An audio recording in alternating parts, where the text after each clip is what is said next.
niños que ser honesto era portarnos bien, de acuerdo con lo que Dios manda, o de acuerdo con los órdenes civiles más evolucionados. Pero el gobierno se ha encargado de entender que lo único que ofrecen es honestidad en vez de capacidad, y esa honestidad no importa ya mucho su dimensión, su peso o su criterio. Hoy vamos a hablar de la honestidad y la tranza dentro de los aspectos de esta forma de vida que es la política mexicana. Aquí está mi estimado Isaac Tame. ¿Cómo está, doña Istarri? Hola, general. Muy buenas noches a toda nuestra amable audiencia. Y bueno, grandísimo periodista de Puebla, estimado Elías Zárate, ¿cómo estás? General, muy buenas noches. Buenas noches, Isaac. Hola, buenas noches.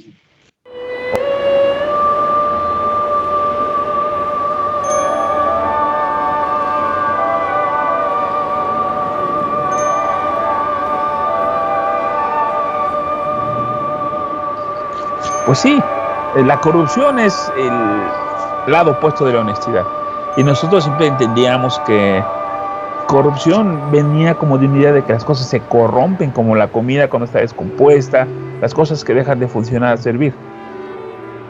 En las ciencias no hay mucha corrupción espontánea, sino que hay una tendencia que se sigue tanto en las ciencias sociales como en las ciencias duras, los cambios que deterioran, que ese principio de entropía, la segunda ley de la termodinámica, empiezan las cosas a ser más desordenadas en su posteriori que en su origen.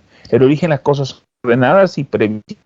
Y cuando pasa el tiempo, esta entropía hace un caos generalizado, cuyo tamaño sumado es mayor que lo que fue su origen siempre. Entonces, en esta situación del último año de Hidalgo, que va a ser muy tonto el que deje a, encontramos que la honestidad ya no es tanto, y también la corrupción ya no es tan puchi y guácala, querido Elías. Te pido que sabes a la audiencia y nos hagas un buen planteamiento de este asunto. Buenas noches, buenos días, buenas tardes a nuestra audiencia. General Isaac, muy buenas tardes. El tema es la corrupción, el poder y cómo se llega y cómo llegamos a esta situación. En los años hegemónicos del PRI, pues bastaba con que el presidente en turno designara a su sucesor, y pues prácticamente no había rivales, no había competencia, y pues ya prácticamente Echeverría nombra a López Portillo y era el candidato, y era el presidente. López Portillo nombra a Miguel de la Madrid, es el candidato, no hay competencia, y así era en esos años dorados. Llega la alternancia con Vicente Fox, llega Calderón, y bueno, regresa el PRI, y aquí es donde vienen todas estas consecuencias de buscar el poder, de tratar de llegar al poder al costo que sea, con quien sea, como sea, y utilizando cualquier método legal, ilegal, que fuera o no fuera.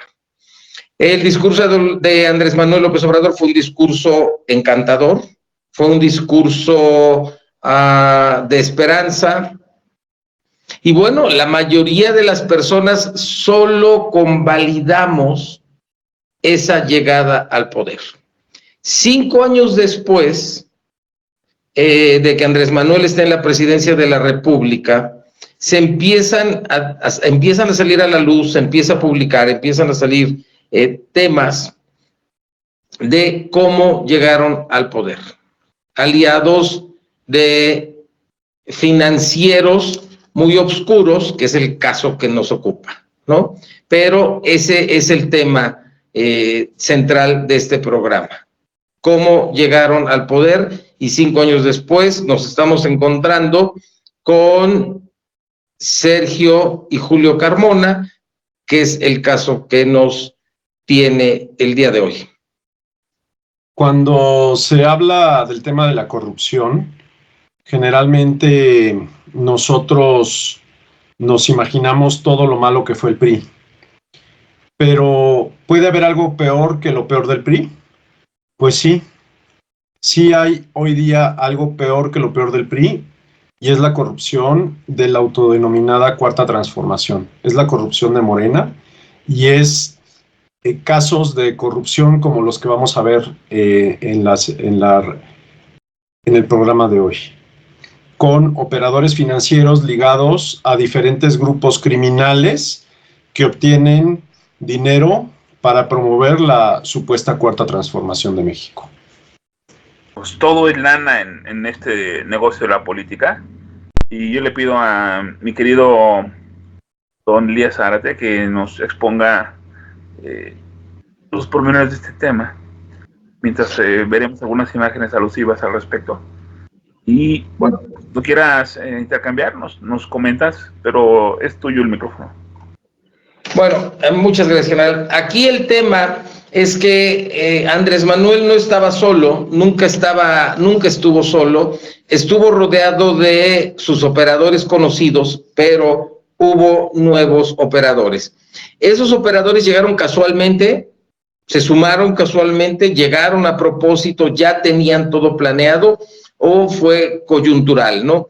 El partido político Morena empieza siendo como un movimiento social, movimiento de regeneración nacional, no era un partido político. Por lo tanto, muchas personas se pudieron acercar al movimiento de regeneración nacional de una o de otra manera, sin que esto llamara la atención del INE o de las autoridades electorales, puesto que era un movimiento social o un movimiento político. Todo empieza cuando Ramírez Cuéllar es impulsado como presidente del partido Morena, el incipiente partido Morena. Alfonso Ramírez Cuéllar no llega y en su lugar llegó Mario Delgado. Aquí empieza toda esta trama. Ramírez Cuéllar era impulsado por los puros de Morena, por los fundadores de Morena. Pues bueno, y aquí viene la historia. Erasmo González Robledo, un exdiputado de Tamaulipas, le presenta a Sergio Carmona Angulo a Mario Delgado. Que a su vez, estas son las verdaderas complicidades transeccionales, y aquí surgen los nombres. A su vez era protegido de Ricardo Peralta Saucedo y Olga Sánchez Cordero. Después, bueno, el operador de Cardona, el operador económico, fue Américo Villarreal. Américo Villarreal recibe alrededor de 100 millones de pesos para apuntalar la campaña de Rocha en Sinaloa, casualmente la tierra del Chapo. Y bueno, posteriormente Américo Villarreal recibe otra cantidad similar. Todo esto hubiera pasado desapercibido de no haber sido porque el operador financiero oculto, Sergio Carmona, fue asesinado un día de noviembre de 2021, un día antes de que cumpliera 43 años. Y aquí sigue la trama y la conexión Carmona. Sergio Carmona era el hombre que todos querían muerto. Y ahorita vamos a entrar al detalle. Isaac. ¿Cómo es que estos personajes corruptos pueden llegar a tener tanto poder? ¿Cómo es que estos personajes corruptos pueden irse uniendo entre ellos, despertar la codicia de políticos corruptos y ofrecerles dinero a cambio de beneficios económicos para ellos, obviamente. Pero ¿por qué a alguien le interesaría, Elías? ¿Por qué a alguien le interesaría hacer lo que hizo Carmona? ¿Qué beneficios obtenía? ¿Cuáles eran sus prebendas? ¿Por qué alguien querría meterse en algo tan peligroso que puede acabar pasando lo que en efecto le acabó pasando a este individuo, que ya sabemos todos que fue finalmente asesinado? Aquí es donde continúa la trama Carmona, precisamente. El dinero conlleva al poder, o el poder conlleva al dinero, o es una mezcla simbiótica que no puede existir uno sin el otro. Aquí es cuando Ricardo Peralta Saucedo nombra al hermano de Sergio, a Julio Carmona, como administrador de la aduana de Reynosa, Tamaulipas. Y de una manera increíble viene lo que algunas personas llaman el huachicoleo inverso. Quiere decir que entraron millones de litros de gasolina legalmente comprada en los Estados Unidos, pero sin pagar un peso de impuesto en México. ¿Esto qué significa? Que bueno, si ahorita el litro de gasolina en México cuesta 23, en Texas cuesta 13 pesos el litro. O sea, 10 pesos menos. Ese diferencial que no se pagaron impuestos, pero la gasolina sí se vendió a 24 pesos, dejó un margen de ganancia gigantesco. Sergio Carmona administraba todo este dinero. Sergio Carmona tenía su propio jet que fue utilizado ahí están las bitácoras de vuelo, fue utilizado por Mario Delgado Carrillo. Y estos millones y millones de gasolina, de impuestos no pagados, pues fue a parar a las campañas, al menos documentadas, de Américo Villarreal y de Rocha Moya en Sinaloa. Y bueno, aquí el tema se destapa y es donde viene el peligro para Mario Delgado, para estos dos gobernadores, porque Julio Carmona, a la muerte de su hermano, entrega los teléfonos de su hermano Sergio Carmona, se los entrega al gobierno de los Estados Unidos. Entonces, toda esta información se filtra y se publica. Código Magenta ha dado cuenta pendiente de este tema. Se filtran esos datos y ahora están en poder de las agencias norteamericanas, como la DEA y, bueno, pues probablemente algunos otros senadores y, por supuesto, del secretario Blinken, del secretario de Estado de los Estados Unidos. Resulta terrible pensar cómo este tipo de actividades ilícitas en realidad implican un gran robo al pueblo de México. Porque estos actos de corrupción, como toda la corrupción, no es algo que no nos afecte. Nos afecta terriblemente y nos afecta en el bolsillo. General. Sí, es increíble cómo mi mamá ya me había dicho, ¿no? De este gran negocio negro de la gasolina. Y siempre me imaginé que ese dinero era pues para alimentar las campañas. Pero yo pensé que las campañas actuales, porque pues es demasiado dinero para que se hayan ido con esos dos vivales. En fin, realmente noticias de vanguardia, y vamos a pasar aquí las referencias. Le quiero pedir a nuestro querido Elías que concluya el tema.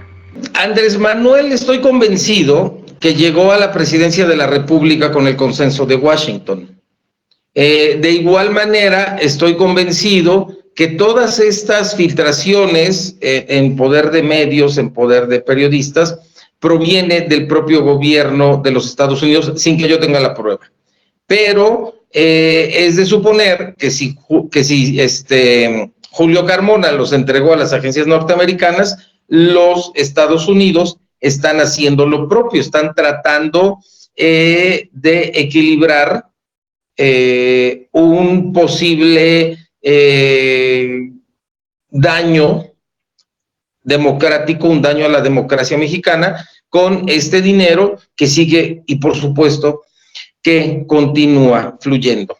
Vamos a ver la reacción de los Estados Unidos porque para una segunda entrega, está documentado el tema de Mario Delgado, pero para una segunda entrega vamos a dejar el botón de muestra. Daniel Flores, por supuesto que no nos suena el tema, no nos suena ni el nombre. Daniel Flores era el operador financiero de Adán Augusto López cuando fue candidato presidencial. Daniel Flores estuvo en Puebla acompañando a Adán Augusto. Después fueron a un evento en la precampaña presidencial de Adán Augusto López. Después de Puebla fueron a un evento en Córdoba, Veracruz. El minijet, que no era un Cessna ni era un avioncito, el minijet de Daniel Flores estaba en el puerto de Veracruz. De Córdoba a Veracruz estamos hablando prácticamente 1 hora de camino. Toma su jet y a los 2 minutos de vuelo el jet de Daniel Flores se desploma. El tema es que Daniel Flores era el supuesto dueño de Grupo Proyecta. Ahora, con todas estas filtraciones e información que ha surgido, bueno, pues resulta que Grupo Proyecta, él mismo lo ha reconocido, Olan, el amigo de los hijos de Andrés Manuel López Obrador, se me va el nombre, Amílcar Olan, bueno, pues Daniel Flores nunca fue el verdadero dueño de Grupo Proyecta, sino que el verdadero dueño era Amílcar Olan. Y al menos está documentado que recibió 30,000 millones de pesos de contratos de Dos Bocas. El segundo operador financiero de Morena, muerto oportunamente. Increíble la forma en que devoran dinero hasta acabar con sus propias vidas. Muchísimas gracias por este planteamiento. Querido Isaac, ¿qué te pareció esta serie de datos que nos da Elías? Verdaderamente terrorífico, general Elías. Es espantoso cómo estas alimañas no tienen ninguna consideración, ningún empacho en robar el dinero a los mexicanos, el dinero de los impuestos a los mexicanos, para enriquecerse, para sus campañas fraudulentas, para mantenerse en el poder, para aferrarse al poder, y al final ellos mismos acaban chamuscados en el fuego que ellos encendieron. Es realmente terrorífico, pero en eso estamos, en manos de esa clase de alimañas políticas estamos actualmente. Y lo interesante de esto es que vamos a ver no solo estos 2 casos, vamos a ver muchos más casos de corrupción que involucran a muchos más politicuchos corruptos de Morena. Bueno, y hay un tercer operador que es Gerardo Vázquez Barrera. Fue el que desapareció junto con 2 marinos. No sé si se acuerdan que había una foto con el senador José Narro que dijo, los marinos nunca me los mandaron, y aparece una foto justamente en una especie como de chimenea de un restaurante donde se ven a los 2 marinos, se ve a Gerardo Vázquez Barrera y al senador Narro y a Mario Delgado. Bueno, caray, es realmente increíble lo que estamos analizando. Yo particularmente les digo, en Estados Unidos, cuando entró PG, estaba el gobierno antes de Trump, y cuando estaba Trump, estaba el PG a la par, Y cuando se fue Trump siguió Biden. Y el trato hacia México ha sido básicamente el mismo todo el tiempo. Yo pienso que los gringos tienen eso de hacerle a sus presidentes juicios por llevarse documentos a su casa, por tener en su oficina documentos que no deberían tener. Sí son muy pulcros en eso. Pero hay una regla no escrita para ellos. Todo lo que significa joder a México, échenlo en este baúl y nadie lo toque, porque lo van a empezar a usar todo el tiempo. Tienen toda la información de... Bueno, lo que se sabe del 68 fue por los informes de la CIA, ¿no? Lo que sabe de que estuvo aquí quien asesinó a Kennedy es porque la CIA tenía los informes. Toda la vida de Fidel Castro aquí, y desde los 60, 70, 80, siempre estuvo aquí metido la CIA, Kiki Camarena, todo esto que se imaginen ustedes. Entonces, ellos van a seguir observándonos, van a seguir desarrollando una serie de amarres, moviendo piezas para que quede el candidato de sus amores, porque pues no sabemos, Elías, puede ser una carta bajo la mesa que tenga la oposición, el que los americanos se hayan hartado de este gobierno. Te pido que des un cierre a este tema que empezamos hablando de la corrupción en teoría y la vimos en la práctica. El tema aquí es la reacción que van a tener los Estados Unidos ante ya este descaro de números, de cifras, y sobre todo de estar haciendo negocios con sus propios productos, con gasolina refinada producido en Estados Unidos, y regresarles fentanilo. Ese es un gran problema para los Estados Unidos. El gran problema para México son las corrupciones, los pactos transeccionales. En el día de ayer, o antier, me parece, la casa de Dina Boluarte fue allanada por la policía por tener una colección de 3 o 4 relojes Rolex. Aquí en Puebla hay diputados que tienen relojes Patek Philippe de 2 o 3 millones de pesos. Esa es la perspectiva de la corrupción y esa es la perspectiva de cómo se corrige y cómo se hace y cómo se combate y cómo se origina. Muchísimas gracias. Amigos, por favor, pónganse listos, cuídense porque la resistencia está en sus manos. La corrupción somos todos, dijo López Portillo, pero a mí que no me cuenten ahí, me trato de portar bien. Y mis amigos, yo realmente respondo por ellos, son gente muy honesta y no creo que la corrupción seamos todos. Ya vimos en este gobierno que la corrupción viene desde arriba para abajo. Estamos en contacto, buena suerte, un abrazo a todo el equipo de la Resistencia, XRS, a través de México y alrededor del mundo.